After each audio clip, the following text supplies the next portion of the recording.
Welcome to Uncensored Stories. I'm your host, Ryan Dowdy, former director of sales and college athlete turned sales coach. And I have the privilege of interviewing some of the coolest entrepreneurs I have had the opportunity to meet. In this interview series, you are going to hear stories that will give you inspiration, that will give you hope, that will encourage you to continue to moving forward in your entrepreneurial journey. So let's dive in and meet our amazing entrepreneurs. All right, everybody, I have got a special treat for you today. I'm really excited to introduce you to my friend, Jen. Jen Johnson and I met on Facebook of all places, and I always love to tell people how I meet the people that I get to interview because I always think it's a great testament to networking and connecting. So we literally became Facebook friends. I sent her a message and I was like, hey, we should get to know one another. We had a coffee chat and here we are. And I think Jen has just such a cool story to share with you all. So Jen, thanks for being here. Why don't you tell us a little bit about yourself? Yeah, Ryan, thank you so much for having me. So excited to be able to connect and serve your community. And yeah, I'm Jen Johnson. I'm a high performance Christian business coach. I'm a mom of two. I'm a wife. I live in Orange County, California, where it's fast paced. It's going all the time.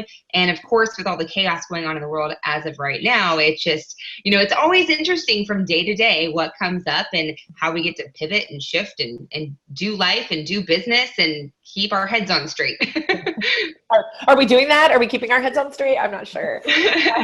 So one of the things I love to do, Jen, is kind of tell your business story, right? Like where did it start and how did it get to where you are now? Yeah. So I actually, I come from the banking world. When I was in like the corporate world, I worked for like 10 years in banking. And so I've always been big on finances, on money management and all of that kind of stuff. Me and my husband are both musicians, and that's how we met. I was full-time in the music world, in the LA scene, the Orange County scene, private parties, weddings, events, all of that stuff. So I love performing. I love being on stage. And I love being my own boss. And I've always had that. And so I really wanted to step out of the corporate world and just do my own thing. I didn't like with music how up and down it was. It was very like you could, you only had so much control because you really had to wait for gigs to come in and figure out when that was happening. So I kind of moved into a different realm of corporate world for a minute, doing acquisition. And once I actually got laid off from that job, it was like I knew I needed to pivot. And I knew God was looking to like redirect me. And, also going back, I guess, too, there's so many moving parts to this. In 2004 is when I really started to dive into network marketing. So this whole time of being in music and corporate world, I was always like looking for ways to get out of the cubicle. And I started in network marketing. For years, I was in network marketing. And I loved the concept, but I always felt a little disconnect from the whole piece of it. Like I wasn't in the right space yet. And so then I really decided I had to learn how to network and how to market. And so if I was going to do this thing, and through that process of really learning marketing, really learning communication, content creation, and all of that stuff, I kind of found my space. And what happened was it really connects back to everything else I've been doing, like money management from banking, being on stages, and rather than singing, it's talking and speaking and training. So I was kind of able to take all those pieces from my life that I had developed a skill set and bring them into this online world. And, now just kind of starting my own programs and being able to really customize my zone of genius and be able to deliver that to the world. So that's that. That's awesome. In a nutshell. That's awesome. And how specifically do you support your clients? Like what's usually going on in their world when they find you? Yeah, they're typically, mostly it's lack of clarity, defining their zone of genius. As a Christian entrepreneur, it's like, we don't want to guess our way through the process or make it up or try to copy someone else. So it's really identifying your calling and your zone, like how you're wired, how God has wired you as a person to go out there and serve and contribute in the world. And how can you customize a course or a program that's going to benefit people in that zone of genius for you? I love that. And what I love about your story too, and I think this is so important for everyone watching, is the idea that like it wasn't one thing. You didn't just wake up one morning and you were like, I'm going to be an online business owner, right? Like it went through this iteration, but I think so often early on in our journey, we think it should be clear. Like we think we should know what the end is before we start. But as evidenced by you, like it started in network marketing. It started as a musician. And didn't you maybe did some like VA work and stuff too before you really came into your own thing? Do I remember you telling me that, or did I make that up? Because I make things up sometimes. No, I did I was coaching for other companies. There you go. I was, freelancing, but also being hired to come in and coach for other communities and things like that. And that's really where I got my coaching feet wet, was through that process as well. Awesome. So then once you fully launched your coaching business, how long did it take you to get your first client? And then how did you meet that client? I kind of did it right away. And how did I meet the client? Yeah. Like how did you get that client? Through networking and through, a lot of it was through building content. And I've been doing the content creation thing for years. So building up my influence and building up, just the generosity piece of giving, getting into conversations with people. I think, it's so awesome to do attraction marketing, and, people talk all about, attract. And, when you're starting a new business, I always think of it I always refer everything back to the Bible and how Jesus walked the earth, right? And, Jesus wasn't around like gathering crowds to perform miracles and be like, all right, guys, watch what I could do. He was always just serving one person at a time. And sometimes there would be a crowd that would gather, but he never needed that. It was always like healing that one person or sitting with that sick person or whatever it was. And so I think of when you're starting a business, I think we all want these grand results to happen, like, oh, my first 6-figure launch or my first this. And it's like, but it starts with one. It starts with helping that one person. And so I really focused on that, and rather than thinking it had to look a certain way, just every day waking up like, who do you want me to serve today? I love that. I love that so much, because that's such a big thing we talk about with my team and I. It's like, how can we serve our community today? Like, what are ways that we can give more and serve more? But I've never really thought of that way. That's very true, that Jesus wasn't necessarily waiting until he had the perfect number of Instagram followers to do something exciting, right? So I love that parallel. So through networking, through serving, you were able to get clients, get your business up and running quickly. Even though you had a good skill set, Jen, I'm sure you ran into some bumps along the road. What were some of the challenges you ran into on your business building journey? I loved I still to this day, I love passive marketing. Like, sure. If I could just get on a stage and speak, like that's my forte, that's my zone. The thing that I always was more resistant to was one-on-one conversation and these intimate conversations. And it's not that I didn't love it, because once I was in it, it's kind of like going to the gym. Like, you don't want to go, but when you get there, you feel good, It was kind of that process. And so I really have to get myself into a space of like, it doesn't have to be a crowd of 1,000. It doesn't have to be a crowd of 100. It gets to be the 10 people who are live with you today, or the 100 people who read your email today, or the 1 or 2 people you're having a conversation with today. So I really just focused on that and just didn't want to, but I think ultimately the sales piece was challenging at first. I was very intimidated by sales. Definitely had to work a lot on my money story. I think being in finance and banking, and literally people bringing in so much cash and counting money, and I don't know, it did something. And so I had to work a lot on my money story and the worthiness of receiving money. Growing up, my parents were always job to job, unemployed. My mom just got laid off again right before COVID. I'm always seeing, them moving. And so that always gave me the belief that money was hard to make. Mm-hmm. And so really looking at your relationship with money, with giving it, with receiving it, with how you can look at it as a tool rather than something that is hard to get or hard to let go of. That's something I had to work a lot on. Amen. Me too. And I think some of it came from the same thing. My parents were like, work hard, make money, work hard. Hmm. But I also know there's a lot of drama in the Christian space around money.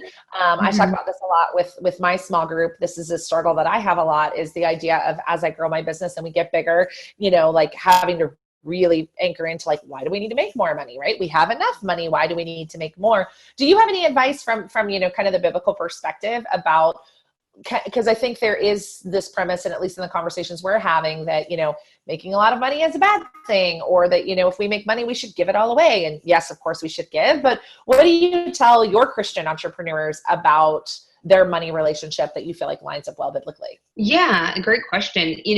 In the Bible, it says a working man is worthy of his hire.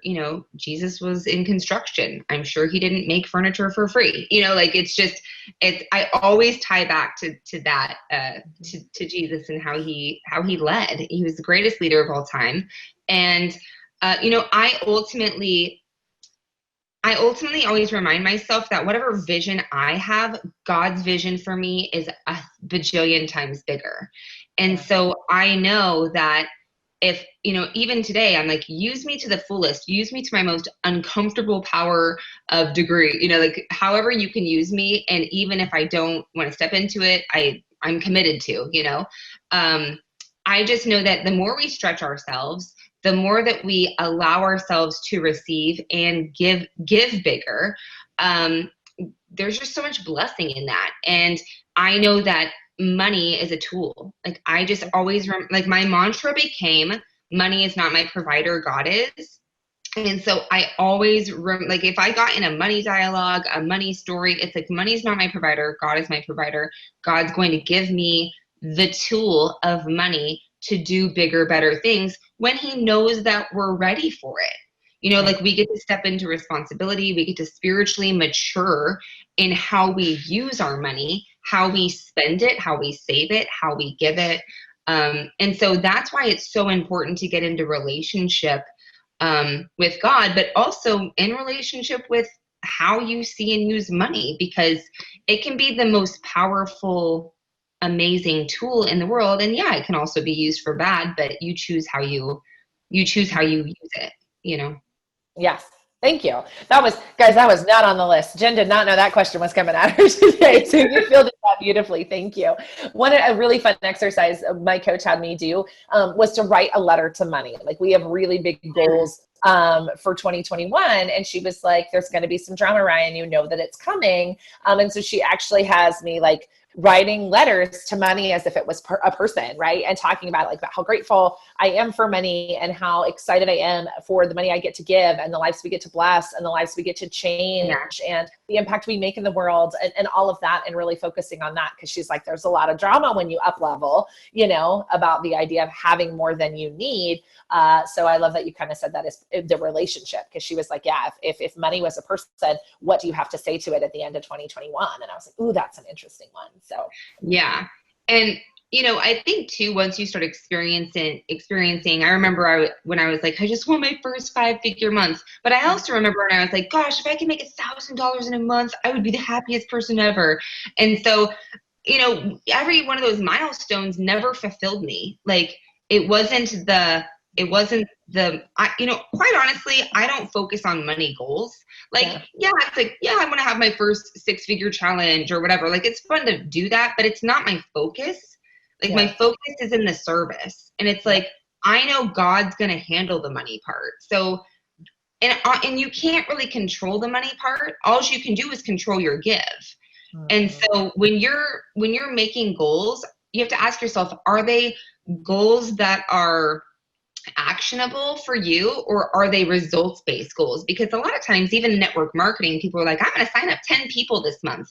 You can't really control how many people are going to say yes. I can't control how many people will say yes to becoming a client. I can control how many times I invite people to get on my calendar and how many times I get into conversation, and that will automatically up the result. Right. But you know what I'm saying? So I never really focus on like these big money. I think that's where people get pressured and get weird about money. It's like, I just focus on the give, and I know the money's coming. Like, we do things expectantly. Yep. like we get to do it expectantly, knowing like, hey, when I'll reap what I sow, like what are you sowing? Like set sowing goals. Yes. So We yeah. talk about that so much in my community, so I love that. So the women watching this today are primarily newer entrepreneurs. Some of them still working a 9 to 5, or some of them in the very beginning stages of business where they are in that stage where like that first $1,000 month, Yeah. which is super fun. What advice, Jen, do you have for that entrepreneur in that spot right now that would make them feel encouraged and excited about their business building journey? My biggest thing is narrow your focus. I have a genius zone method where like it's an acronym. Genius is an acronym for like really defining your zone. And the N in that word is narrow your focus. So often focused learning is such a huge key where like a lot of times I notice even when I was getting started, I would allow myself to absorb anything and everything as a desperation rather than strategically, rather than like, everybody's like, ooh, read Think and Grow Rich. I'm like, is that really a book that's going to speak to me or like grow my skill set, or do I need to read something more specific? Like that's going to not only support me, but support my audience in that I can really breathe into them. So it's having a focus, like, not watching every live that pops up and not reading every random email. Like find the people that are not only where you want to be, but have done it in a way that you would love to do it.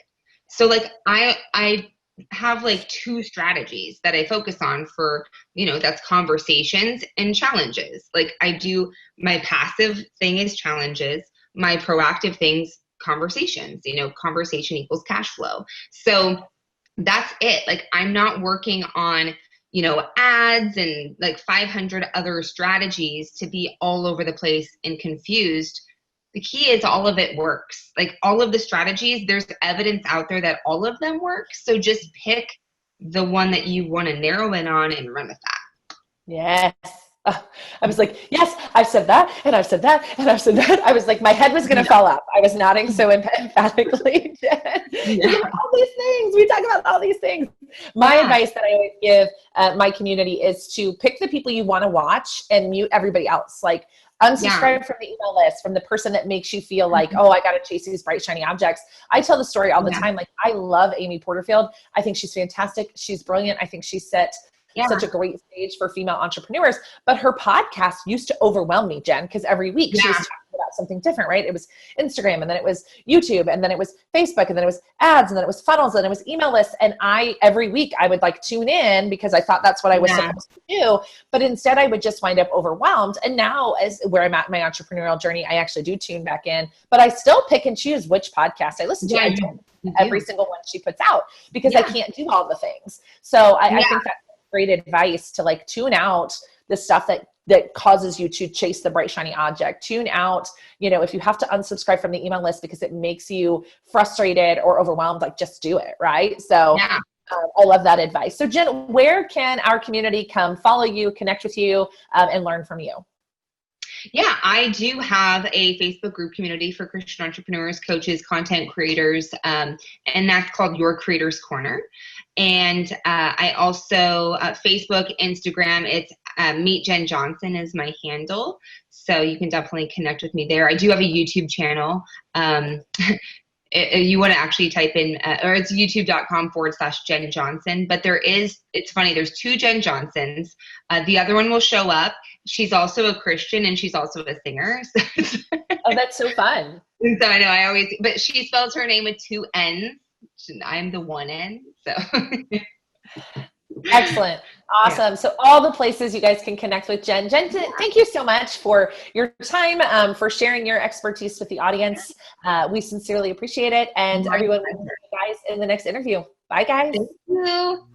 Thanks again for watching Uncensored Stories, How They Got Started. We would love to stay connected on social media. You can join us in the Ambitious Women Entrepreneurs Mastering Sales Skills community on Facebook. Follow us at Uncensored Sales on Instagram or at Uncensored Sales on TikTok, and we'll see you in the next interview.